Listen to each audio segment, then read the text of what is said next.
New relight opticals and computerised eye clinic. हमारे यहाँ Sarojini hospital के आई स्पेशलिस्ट डॉक्टर अवेलेबल। अपनी आंखों का मुफ्त मुआयना करवाइए। जी हाँ।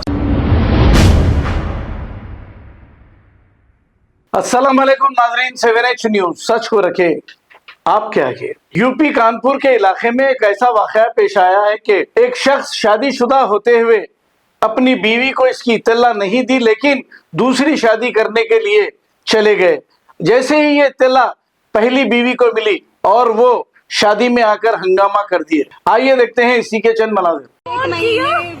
ससुर को फोन किया और सबको फोन किया, सबने कहा कोई शादी नहीं, कोई शादी नहीं। यहाँ आई थी आप? दुल्हन मिली थी? दुल्हन मिली थी, मेरे पास वीडियो है, उसको हटा दिया।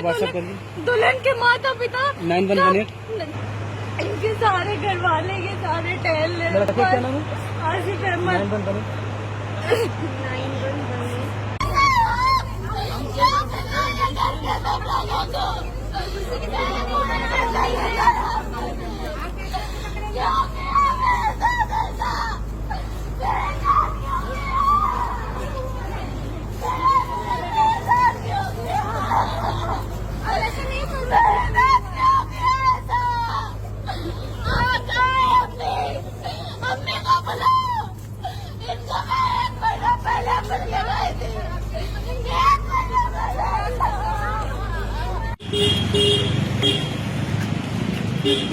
New relight opticals and computerised eye clinic. हमारे यहाँ सरोजनी हॉस्पिटल के आई स्पेशलिस्ट डॉक्टर अवेलेबल। अपनी आंखों का मुफ्त मुआयना करवाइए। जी हाँ। Sun glasses 99 onward, any number glasses from 250 onward, contact lenses any colour ₹99 onward. जो हजरात 60 साल की उम्र से ज्यादा है, हज और उम्रा जाना चाहते हैं, उनके लिए बिल्कुल free number glasses, free home delivery और free eye checkup. New Relight optical, Talab Katta, main road, opposite to Baba Bahauddin दरगाह। मोबाइल 9848392127। खबर है शहर की, खबर है गाँव की, खबर है सारी दुनिया की। 7H न्यूज पसंद आए तो लाइक कीजिए, शेयर कीजिए और सब्सक्राइब करना ना भूलें। 7H news.